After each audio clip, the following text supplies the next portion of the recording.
Wow, not bad at all.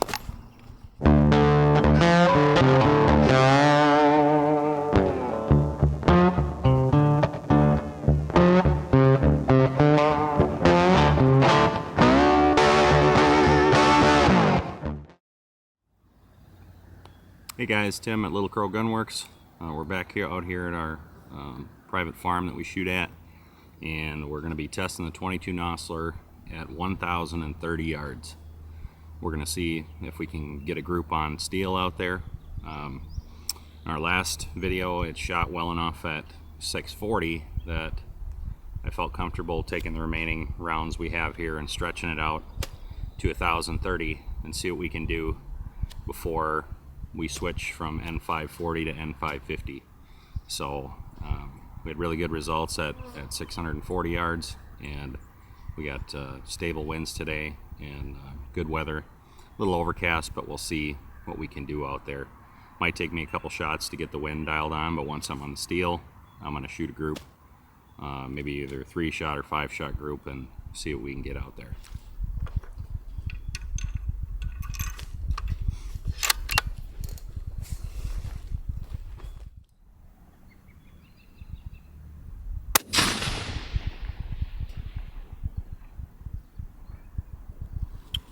Bit low on a first round impact. That's good.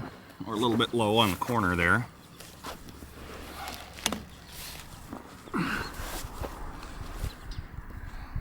Lab radar didn't pick that one up, so we'll send another one down there without making any corrections.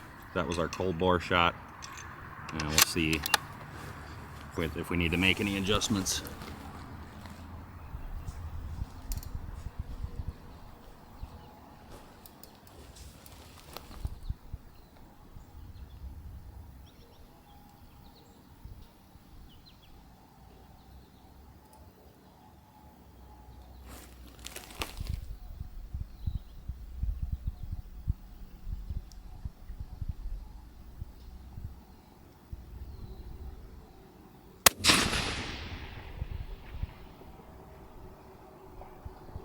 Almost dead center.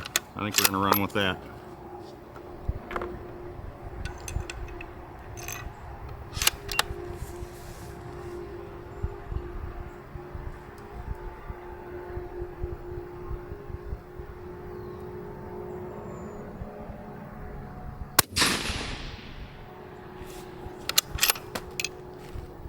Dead center.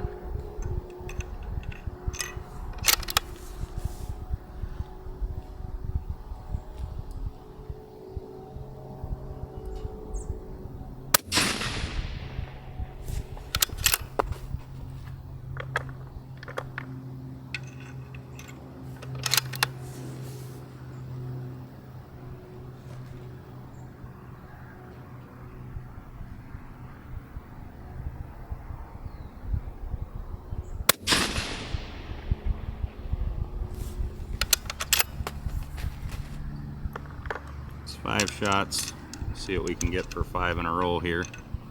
At the cold bore, 1 low, and 4 more.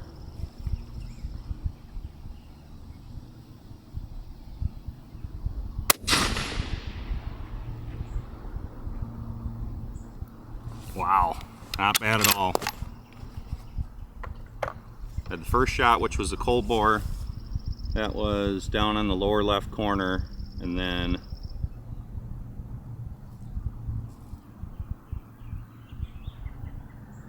the next 5 or 6 shots are probably like a 9-inch group, maybe. That target's 18 inches tall, or 24 inches tall and 18 inches wide.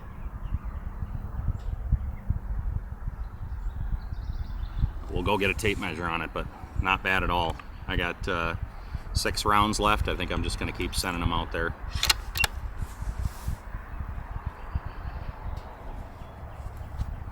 Because it's fun.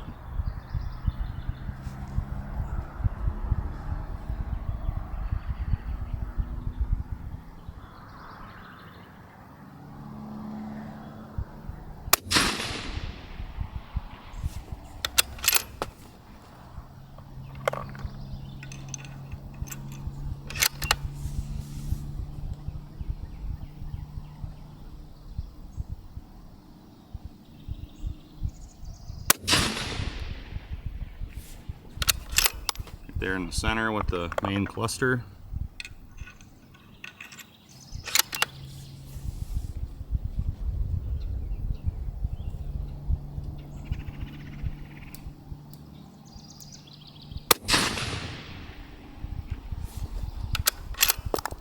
Great edge. Wind is dying off. There, it's picking back up again.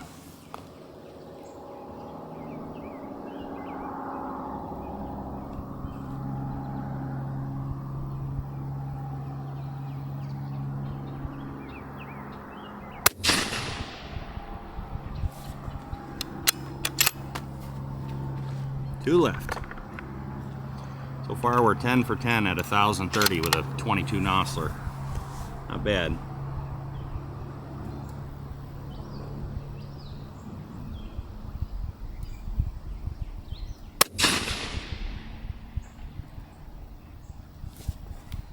The wind completely died. Started favoring left on that one. Take the wind way down for this last shot.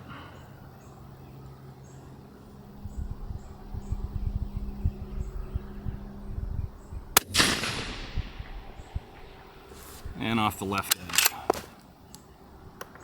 Not bad. Not bad. We're not really checking the wind between shots. 10 for 12 at over 1,000 yards on an 18 by 24. It's pretty good. I was keeping an eye on the velocities. They're all right in that, you know, our average was 30-37. They're all kind of right in that area. A little above, a little below. Last shot was 30-36. Right at that average. So as you guys saw in part 7, I was talking about how this load we would call a daily driver, where it shoots pretty good. It's not going to shoot the little teeny itty bitty groups that you want to brag about to your buddies at 100 yards, but that doesn't mean you can't shoot long range with it. It's still very viable load for shooting distance. I think it was averaging about 5/8 of an inch at 100 yards for 5 shots in repeated groups. So brought it out to 640, shot really well, and now at 1,030.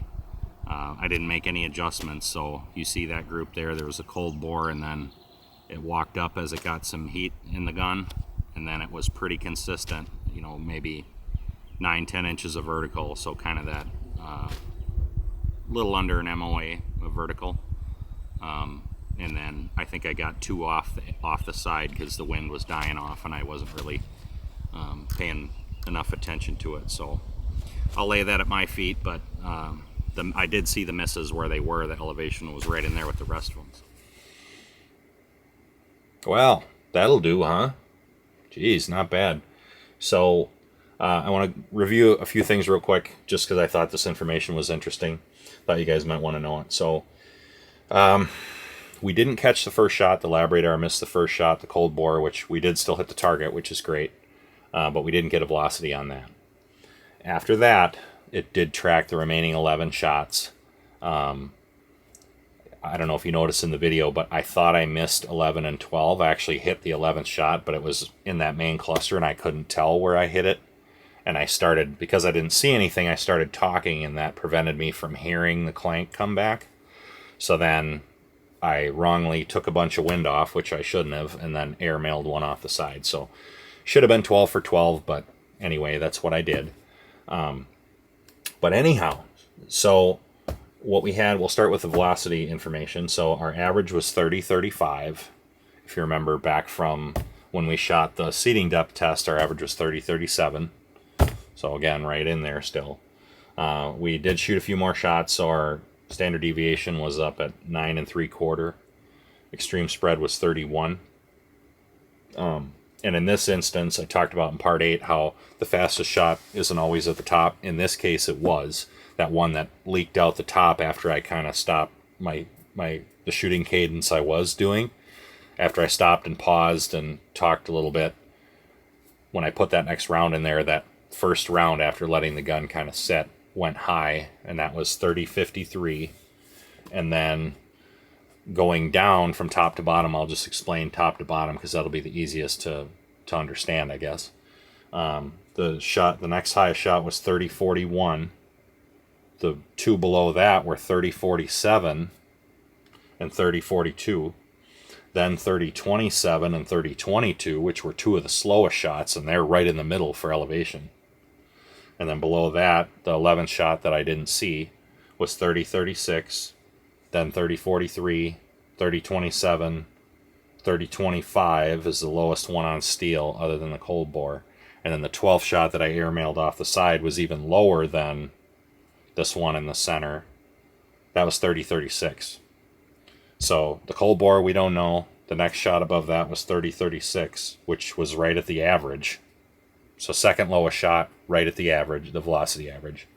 And then it was 25, 27, 43, 36, 22, 27, 42, 41, 53. So no rhyme or reason, no pattern there that you can discern other than the lowest shot was not the slowest. Let's forget about the cold bore. The lowest shot that we recorded was right at the average, not the lowest. And the highest one happened to be the fastest, but the second highest was 3041, which is, again, almost right at the average. So, like I said in the other video, don't get lost on this velocity stuff because it's not the be-all, end-all. But what I thought was interesting, I'm going to say this for people that aren't used to looking at 1,000-yard groups. The cold bore is what it is. After that, we have the one shot that kind of leaked out the top. If we eliminate the cold bore and the shot that leaked out the top, that remaining main cluster is probably 10, 11 inches. That's about a minute of angle. Minute of angle is 10.47. So it's about a minute of angle. Is that good? Yes, that's really good. So guys that shoot F-class, if you're not familiar with that, they're some of the best shooters in the world. They kind of pave the way for the rest of us, like I said in the last video. Their goal, their target, is the 10 ring. Their 10 ring is 10.5 inches. It's 1 MOA. Well, our main cluster, other than that one that leaked out, that would have been a 9, but the rest of them were 10s or in the X ring.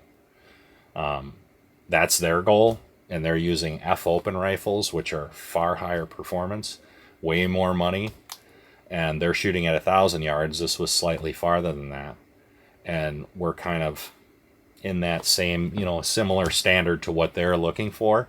And this is just a test platform for a 22 Nosler. This is not an F-open gun. So for those of you that aren't used to looking at 1,000-yard groups, this is really good. It's certainly fantastic for what I deemed a daily driver load. Now watch, I'll find a load that I think is better and I won't be able to replicate this, but we'll see. I don't think that'll happen, but anyway. Can it be better? Yes. Is this good? Yes, this is really good. So we definitely have something to be excited about and be happy with this load that we're shelving, because we can always come back to it. But now we've proved it out. Nothing wrong with it at all. Just wanted to review some of that stuff before I send you back up to the gun. Thanks. Yeah, don't think that you can't shoot long range with these little cartridges. You get a 22 Nosler with a really good bullet and a tight twist, and you can shoot a grand, no problem. So thanks for watching. Like this video, subscribe, share it with your friends, and we'll see you in the next video.